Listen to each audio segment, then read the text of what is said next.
ബി.ജെ.പിയുടെ അച്ചാദ്യൻ കൊണ്ടുവന്നതിന് പിന്നിൽ ആർ.എസ്.എസിന്റെ പ്രവർത്തനമാണെന്ന് സർസംഘ് ചാലക് പറഞ്ഞുവല്ലോ. എന്താണ് ഇപ്പോൾ അങ്ങനെ പറയാൻ കാരണം? അതായത് ബി.ജെ.പിയുടെ ഭരണകാലത്തെയാണ് അച്ഛാദിൻ എന്ന് പറയുന്നത്. ആ അച്ഛാദിൻ എന്ന് പറയുന്നത് അതായത് നല്ല ദിനങ്ങൾക്ക് പിന്നിൽ ആർ.എസ്.എസിൻ്റെ കരങ്ങൾ തന്നെയാണ് എന്നുള്ളതാണ്. കാരണം ഇത് പറയുമ്പോൾ നമ്മളൊരു പഴയ കാര്യം കൂടി ഓർക്കണം. കഴിഞ്ഞ പാർലമെൻറ്റ് ഇലക്ഷന് തൊട്ട് മുമ്പായിട്ട് ജെ.പി. നദ്ദ യു.പിയിൽ പറയുകയുണ്ടായി. അന്ന് ബി.ജെ.പി അധ്യക്ഷനാണ് അദ്ദേഹം പറയുകയുണ്ടായി, ബി.ജെ.പിക്ക് സ്വയം പ്രവർത്തിക്കാൻ കഴിയും, സംഘത്തിൻ്റെ സഹായമൊന്നുമില്ലാതെയും പ്രവർത്തിക്കാൻ കഴിയും, ബി.ജെ.പി വലിയ പാർട്ടിയായി മാറിയിരിക്കുന്നു. അത് പറയാൻ കാരണം അത് ഇങ്ങനെ സംഘത്തിൽ നിന്ന് മാറി നിന്ന് എന്നുള്ളതിനെ വെച്ചല്ല പറഞ്ഞത്. അതായത് ബി.ജെ.പിയുടെ പ്രവർത്തകർക്ക് ഒരു ഊർജ്ജം നൽകുന്നതാണ്. ബി.ജെ.പി പ്രവർത്തകരായ നിങ്ങൾക്ക് ഈ പറയുന്ന രീതിയിൽ സ്വതന്ത്രമായി പ്രവർത്തിച്ചു കൊണ്ട് തന്നെ മുന്നേറാൻ കഴിയും എന്നുള്ള ഒരു ആത്മവിശ്വാസം പകരാൻ വേണ്ടിയിട്ട് അദ്ദേഹം പറഞ്ഞതാണ്. പക്ഷേ അങ്ങനെയല്ല. സംഘത്തിൻ്റെ ഒരുപാട് പേരുടെ ബലിദാനവും ത്യാഗവും അധ്വാനവും ഒക്കെയാണ് ഇന്ന് ബി.ജെ.പി രാജ്യം ഭരിക്കുന്നതിനും ബി.ജെ.പിക്ക് ഇത്രയധികം മുന്നേറ്റം ഉണ്ടാക്കുന്നതിനും കാരണം എന്നുള്ളതാണ്. അപ്പോൾ ആർ.എസ്.എസിൻ്റെ സർസംഘ് ചാലക് മോഹൻജി പറഞ്ഞത് ആ ഒരു സ്മരണയാണ്, അല്ലാതെ ബി.ജെ.പിയെ വിമർശിച്ച് പറഞ്ഞതല്ല ഇത്. ബി.ജെ.പിയുടെ നല്ല ദിനങ്ങൾ, ജനങ്ങൾക്ക് രാജ്യത്തിന് നല്ല ദിനങ്ങൾ എത്തിച്ചതിന് പിന്നിൽ ആർ.എസ്.എസിൻ്റെ കരങ്ങളുണ്ട് എന്നുള്ളത് ഒരു വാസ്തവമാണ്. ആ സത്യമാണ്. ഇല്ലെങ്കിൽ ആർ.എസ്.എസ്സുകാരുടെ പ്രവർത്തനത്തെ പറ്റിയാണ്, അതിൻ്റെ ത്യാഗത്തെ പറ്റിയാണ് അദ്ദേഹം സൂചിപ്പിച്ചിരിക്കുന്നത് എന്നുള്ളതാണ്. കാരണം സംഘം എങ്ങനെയാണ് പ്രവർത്തിക്കുന്നത്, അതിൻ്റെ ശൈലി എന്താണ് എന്നുള്ളത് നമുക്ക് കൃത്യമായിട്ട് അറിയാം. സാമൂഹിക ഇടപെടൽ, രാഷ്ട്രീയ ഇടപെടൽ, ഇതെല്ലാം നടത്തിക്കൊണ്ടാണ് സംഘം മുന്നോട്ട് പോകുന്നത്. ഒന്ന് നോക്കൂ, നമുക്ക് ത്രിപുര അടക്കമുള്ള സംസ്ഥാനങ്ങളിലേക്ക് അധികാരത്തിലേക്ക് ബി.ജെ.പി എത്തിക്കുന്നതിന് പിന്നിൽ സംഘത്തിൻ്റെ വലിയ പ്രവർത്തനം ഉണ്ടായിരുന്നു. ഈ കേരളത്തിൻ്റെ കാര്യം എടുത്തു. കേരളത്തിൽ ഇന്ന് ഇത്രയധികം ബി.ജെ.പി വളർന്നു വരാനുള്ള കാരണം, ഒന്നാമത്തെ കാരണം എന്ന് പറയുന്നത് സംഘത്തിൻ്റെ അടിത്തട്ടിലുള്ള പ്രവർത്തനമാണ്. ഏറ്റവും താഴെ തട്ട് മുതൽ ത്യാഗോജ്വലമായി പ്രവർത്തിക്കാൻ വേണ്ടി സംഘം പരിശീലിപ്പിച്ചവരാണ് ബി.ജെ.പിയിലേക്ക് ഉയർന്നു വരുന്നത് എന്നുള്ളതാണ്. സംഘമാണ് അടിസ്ഥാനപരമായ നമ്മുടെ പരിശീലനം നൽകുന്നത്. ആ പരിശീലനം എന്ന് പറയുന്നത് സാമൂഹ്യ സേവനത്തിൻ്റെ, നിസ്വാർത്ഥമായ കർമ്മത്തിൻ്റെ ഒക്കെ പ്രവർത്തനമാണ്. അത് പഠിപ്പിക്കുന്ന ഒരു മഹാപ്രസ്ഥാനമാണ് ആർ.എസ്.എസ് എന്ന് പറയുന്നത്. അപ്പോൾ രാഷ്ട്രീയ സ്വയംസേവക സംഘം ആർ.എസ്.എസിൻ്റെ പ്രവർത്തന ശൈലി എന്ന് പറയുന്നത് തന്നെ ജനങ്ങളിലേക്ക് ഇറങ്ങി ചെല്ലുക എന്നുള്ളതാണ്. ആ ജനങ്ങളിലേക്ക് എത്തിക്കൊണ്ടുള്ള ആ പ്രവർത്തനത്തിൻ്റെ മാതൃകയാണ് ബി.ജെ.പി പുലർത്തുന്നത്. നമുക്ക് എങ്ങനെ എടുത്ത് പരിശോധിച്ചാലും അറിയാൻ കഴിയും, മറ്റ് പല രാഷ്ട്രീയ പാർട്ടികളിൽ നിന്നും ബി.ജെ.പിക്ക് വലിയ വ്യത്യാസമുണ്ട്. ആ വ്യത്യാസം എന്ന് പറയുന്നത് ഒന്ന് വെറും രാഷ്ട്രീയ പ്രവർത്തനം മാത്രമല്ല, സാമൂഹിക പ്രവർത്തനം, സേവനം തുടങ്ങിയ ഒരുപാട് കാര്യങ്ങളുണ്ട്. അധികാരത്തിന് വേണ്ടി മാത്രം നിലനിൽക്കുന്നതല്ല. അധികാരത്തിലേക്ക് എത്തുന്നതിൻ്റെ ലക്ഷ്യം പോലെ അധികാരം പോലും ഒരു ടൂളാണ്.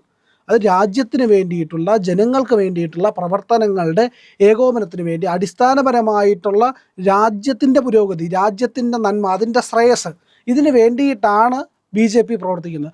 ആ പ്രവർത്തനം എന്ന് പറയുന്നത് അടിസ്ഥാനപരമായിട്ട് മറ്റു പാർട്ടികളിൽ നിന്ന് ഇതിനെ വ്യത്യാസപ്പെടുത്തുന്നത് സംഘം നൽകിയ ആദർശവും പരിശീലനവുമാണ്. ആ മികവ്, ആ മേന്മയാണ് നമ്മളെ മുന്നോട്ട് നയിക്കുന്നത്, സംഘത്തിൻ്റെ ബി.ജെ.പിയെ മുന്നോട്ട് നയിക്കുന്നത്. അപ്പോൾ അങ്ങനെ ബി ജെ പിയെ ഉയർത്തിക്കൊണ്ടുവരാൻ, ബി.ജെ.പിക്ക് കരുത്ത് പകരാനായിട്ട് ആർ.എസ്.എസിൻ്റെ പ്രവർത്തനങ്ങൾ, ഇത്രയും നാൾ നടന്ന പ്രവർത്തനത്തിനും കഴിഞ്ഞിട്ടുണ്ട്. അങ്ങനെയാണ് ഈ അച്ചാദിൻ കൊണ്ടുവരുന്നതിലെല്ലാം പിന്നിൽ സംഘം തന്നെയാണ് എന്നുള്ളതാണ് മോഹൻജി സൂചിപ്പിക്കുന്നത് എന്നുള്ളതാണ്. ഈ മറ്റൊരു കാര്യം കൂടി ഒന്ന് പരിശോധിക്കേണ്ടതെന്ന് പറഞ്ഞു കഴിഞ്ഞാൽ, അദ്ദേഹം രാമ മന്ദിറിനെ പറ്റി പറയുന്നുണ്ട്. ശ്രീരാമക്ഷേത്രത്തിൻ്റെ നിർമ്മിതി, അതായത് ശ്രീരാമക്ഷേത്രം പുനർനിർമ്മിക്കുന്നതുമായിട്ട് ബന്ധപ്പെട്ട പ്രവർത്തനങ്ങൾ നടത്തിയ എല്ലാവർക്കും അതിൻ്റെ നന്മ ലഭിച്ചിട്ടുണ്ട് എന്ന് അദ്ദേഹം പറയുന്നുണ്ട്. അതായത് അവിടെയും സംഘത്തിൻ്റെ പ്രവർത്തനത്തെ പറ്റിയാണ് പറയുന്നത്. സംഘം തുടങ്ങി വെച്ച ഒരു ആഹ്വാനമാണ്. ആ ആഹ്വാനത്തിലേക്ക് എത്തിക്കുന്നതിൽ ബി.ജെ.പിക്ക് മുഖ്യമായ പങ്കുണ്ട്. കാരണം നമുക്കറിയാം, എൽ.കെ. അദ്വാനിജിയാണ് അതിന് വേണ്ടിയിട്ടുള്ള ആദ്യ പ്രക്ഷോഭം നടത്തുന്നത്, രഥയാത്ര നടത്തുന്നത്, അവിടെ കർസേവ നടത്തുന്നത്. അപ്പോൾ ആ പറയുന്ന പുണ്യഭൂമിയെ തിരിച്ചു പിടിക്കാൻ, നമ്മുടെ ഭാരതത്തിൻ്റെ ശ്രേയസ്സിന്, അതിൻ്റെ പൗരാണികമായ ഉയർച്ചയെ എല്ലാം തിരികെ കൊണ്ടുവരാൻ വേണ്ടിയിട്ടാണ് ഈ പറയുന്ന രാമക്ഷേത്രത്തിൻ്റെ പുനർനിർമ്മാണം നടത്തുന്നത്. അപ്പോൾ അതിലൊക്കെ ഇടപെട്ട എല്ലാവർക്കും, അതിനുവേണ്ടി പ്രവർത്തിച്ച എല്ലാവർക്കും അതിൻ്റെ ഗുണമുണ്ടായിട്ടുണ്ട്, ഭഗവാൻ അനുഗ്രഹം ഉണ്ടായിട്ടുണ്ട്. ഈ പറയുന്ന രാജ്യ പുരോഗതിയുടെ ഭാഗമായി അവർക്കും വളരാൻ കഴിഞ്ഞിട്ടുണ്ട് എന്നുള്ളത് കൂടി മോഹൻ ഭാഗവത് ചൂണ്ടിക്കാണിക്കുന്നുണ്ട്. അപ്പോൾ സർസംഘ് ചാലക് പറയുന്ന കാര്യങ്ങളുടെ ഒരു അടിസ്ഥാനം എന്ന് പറയുന്നത് സംഘം എന്ന് പറയുന്ന ആർ.എസ്.എസ് എന്ന് പറയുന്ന മഹാപ്രസ്ഥാനത്തിൻ്റെ ഏകീകരണം, അതിൻ്റെ പ്രവർത്തനം, അതിൻ്റെ മാതൃക, ഒരു ഹിന്ദുത്വ മാതൃകയുണ്ട്. ആ മാതൃകയിലൂടെയാണ് സംഘം മുന്നോട്ട് പോകുന്നത്. ആ മാതൃകയിലൂടെയാണ് ബി.ജെ.പി മുന്നോട്ട് പോകുന്നത്. സംഘം കാണിക്കുന്ന ഒരു മാതൃകയുണ്ടല്ലോ, ഒരു മോഡൽ മുന്നോട്ട് വെച്ച് കൊടുക്കുന്നുണ്ട്. ആ മോഡലിലൂടെയാണ് ബി.ജെ.പി വളർന്നുകൊണ്ടിരിക്കുന്നത്. ഇന്ന് രാജ്യത്ത് എല്ലായിടത്തും BJP വളർന്നതിൻ്റെ കാരണം ഈ നോർത്ത് ഈസ്റ്റ് മേഖലയിൽ പോലും ഒന്ന് നോക്കൂ, ത്രിപുര അടക്കമുള്ള സംസ്ഥാനങ്ങളിൽ വലിയ ശക്തിയായി BJP ഉയർന്നു വരുന്നതിൻ്റെ കാരണം എന്ന് പറയുന്നത് സംഘത്തിൻ്റെ അടിസ്ഥാന പ്രവർത്തനമാണ്, ത്യാഗോജ്വലമായ പ്രവർത്തനമാണ്. ഒന്ന് ആലോചിച്ച് നോക്കൂ, ഇവിടെ കേരളത്തിലൊക്കെ തന്നെ എങ്ങനെയാണ് സംഘം പ്രവർത്തനം ആരംഭിക്കുന്നത് എന്ന് പറഞ്ഞു കഴിഞ്ഞാൽ കൃത്യമായിട്ട് അതിൻ്റെ ചരിത്രമുണ്ട്. ആ ചരിത്രം എന്ന് പറഞ്ഞു കഴിഞ്ഞാൽ ഒറ്റയ്ക്ക് ഓരോരുത്തരായി വന്ന് അണിയണിയായി വന്ന ആൾക്കാർ ജനങ്ങളിലേക്ക് ഇറങ്ങിച്ചെന്ന് ശാഖകൾ തുടങ്ങി ആ ശാഖകളിലെ പരിശീലനം, പ്രവർത്തനം ഒക്കെ കൊണ്ടാണ്. അതിൽ വ്യക്തിത്വ വികാസം ഉണ്ടാകുന്നു, രാഷ്ട്ര സേവനത്തെ പറ്റി പറയുന്നു, കൃത്യമായ ഒരു ഡിസിപ്ലിൻ ചിട്ട ഉണ്ടാകുന്നു, ആ ചിട്ടയിലൂടെ ഒരുമിച്ച് മുന്നേറുന്നു. അപ്പോൾ ഇതെല്ലാമാണ് ഇങ്ങനെ പടിപടിയായിട്ടുള്ള ഉയർച്ചയാണ് ഓരോ ഇടത്തെയും ജനങ്ങളെ പരിശീലിപ്പിച്ചെടുക്കുകയും ആ ജനങ്ങളെ ഒരു രാഷ്ട്രീയത്തിൻ്റെ മുൻനിരയിലേക്ക് കൊണ്ടുവരികയും അവരെ BJPയിലേക്ക്, അതായത് മുമ്പ് ജനസംഘമായിരുന്ന BJP സ്ഥാപിക്കപ്പെട്ട് ആ BJPയിലേക്ക് ഈ ജനങ്ങളെ കൊണ്ടുവന്ന് സംഘത്തിൻ്റെ പരിശീലനമാണ്, സംഘത്തിൽ നിന്നാണ് അവർ BJPയിലേക്ക് വന്നത്. അങ്ങനെ സംഘത്തിൻ്റെ പ്രവർത്തനം എവിടെയൊക്കെ നടത്തിയിട്ടുണ്ടോ അവിടെയൊക്കെയാണ് BJP വളർന്നിട്ടുള്ളത് എന്നുള്ളതാണ്. അങ്ങനെ പടിപടിയായിട്ട് നടത്തിയ പ്രവർത്തനങ്ങളിൽ ഒരുപാട് ആക്രമണങ്ങൾ നേരിടേണ്ടി വന്നിട്ടുണ്ട്. അപ്പം നമുക്ക് അതെടുത്ത് പരിശോധിച്ച് അറിയാൻ കഴിയും കേരളത്തിലെ ബലിദാനികളുടെ കാര്യം. എത്ര പേരാണ് സംഘത്തിന് വേണ്ടിയിട്ട് ജീവൻ വെടിഞ്ഞിട്ടുള്ള ആൾക്കാർ, എത്ര ആൾക്കാരാണ്. അപ്പോൾ അവിടെയൊക്കെ അവിസ്മരണീയമായിട്ടുള്ള ഒരു ത്യാഗമാണ്, ഒരിക്കലും വിസ്മരിക്കാൻ കഴിയാത്ത ത്യാഗമാണ്. ആ ത്യാഗമാണ് ഇന്ന് കുങ്കുമഹരിത കൊടികളെല്ലാം ഉയർത്താൻ, നമുക്ക് ആ താമര വിരിയിക്കാൻ കഴിയുന്നതിൻ്റെ കാരണമെന്നുള്ളതാണ്. അവരിൽ നിന്നാണ്, ആ ഊർജ്ജം അവരിൽ നിന്നാണ്. ഓരോ ബലിദാനികളുടെയും ഊർജ്ജമാണ്. നമുക്ക് പറയാൻ നമ്മുടെ ഓരോ നാട്ടിലും ബലിദാനികളുണ്ട്. ആ ബലിദാനികൾ ഉണ്ടാവാനുള്ള കാരണമെന്ന് പറഞ്ഞു കഴിഞ്ഞാൽ അവർ ത്യാഗോജ്വലമായി പ്രവർത്തിച്ചതുകൊണ്ടാണ്, അവർ ഒരിക്കലും നിസ്വാർത്ഥമായിട്ട് പ്രവർത്തിച്ചതുകൊണ്ടാണ്, അവർ സമാജത്തിന് വേണ്ടിയിട്ട്, സമൂഹത്തിന് വേണ്ടിയിട്ട് നിരന്തരമായി പ്രവർത്തനം നടത്തിയത് കൊണ്ടാണ് അവർക്ക് ബലിദാനികളാവേണ്ടി വന്നത്. ഒരു വിമർശനമായിട്ട് പറഞ്ഞതല്ല. സാധാരണ ഇത്തരത്തിലുള്ള സ്റ്റേറ്റ്മെന്റ്സ് സർസംഘ് ചാലിന്റെ ഭാഗത്തു നിന്ന് വരുമ്പോൾ അതാ വിമർശിച്ചിരിക്കുന്നു എന്ന് പറഞ്ഞു വലിയ വാർത്തകൾ സൃഷ്ടിക്കുകയാണ് ചെയ്യുന്നത്. നമ്മൾ ഇതിന്റെ ആഴത്തിലേക്ക് നോക്കുമ്പോൾ ഇപ്പോൾ പ്രിയം പറയുമ്പോൾ അത് വിമർശനമായിട്ടല്ല പറഞ്ഞിരിക്കുന്നത്. ഒരിക്കലും വിമർശനമായിട്ടില്ല. കാരണം നദ്ദ എന്ന് പറഞ്ഞത് BJP അണികൾക്ക് ഊർജ്ജം പകരാൻ വേണ്ടിയിട്ടാണെങ്കിൽ ഇന്ന് മോഹൻ ഭാഗവത്ജി പറയുന്നത് എന്ന് പറയുന്നത് സംഘത്തിൻ്റെ പ്രവർത്തനം, അതിൻ്റെ സ്മരണയാണ്. ഈ ത്യാഗമുണ്ടല്ലോ, നൂറുകണക്കിന്, അതൊരിക്കലും വിസ്മരിക്കാൻ കഴിയില്ല. ആ സംഘത്തിൻ്റെ ത്യാഗം, അതിലൂടെയാണ് നമുക്ക് ഓരോ സ്ഥലത്തും ചെന്ന് കഴിഞ്ഞാൽ ഒന്ന് എടുത്തു നോക്കി, കണ്ണൂരൊക്കെ അവസ്ഥ എടുത്തു നോക്കി. കണ്ണൂരൊക്കെ ചെല്ലുമ്പോൾ നമുക്ക് കണ്ണ് നിറയാതെ ഒരു ബലിദാനിയുടെയും സ്മരണ നമ്മുടെ മുന്നിലൂടെ കടന്നു പോകില്ല എന്നുള്ളതാണ്. അത്രയേറെ കുട്ടികളായിട്ടുള്ള ആൾക്കാർ, BJPയുടെയൊക്കെ പ്രവർത്തകരായിട്ടുണ്ടായിരുന്നവർ പോലും, അവർ പോലും അവരുടെ ജീവൻ ബലി കഴിച്ചത് എന്ന് പറഞ്ഞാൽ ഈ നാടിന് വേണ്ടിയിട്ടാണ്. അപ്പോൾ ആ സ്മരണയാണ് 100-ാം വർഷത്തിൻ്റെ വാർഷികം നടക്കുമ്പോൾ അതിൻ്റെ വാർഷികാഘോഷങ്ങളുടെ ഭാഗമായി നടക്കുന്ന സെമിനാറിലാണ് അദ്ദേഹം സംസാരിക്കുന്നത്. മുംബൈയിലാണ് ഈ സെമിനാർ നടക്കുന്നത്. ആ സെമിനാറിലാണ് അദ്ദേഹം പറഞ്ഞത്. കഴിഞ്ഞ ദിവസവും നിരവധി കാര്യങ്ങൾ അദ്ദേഹം പറഞ്ഞിരുന്നു.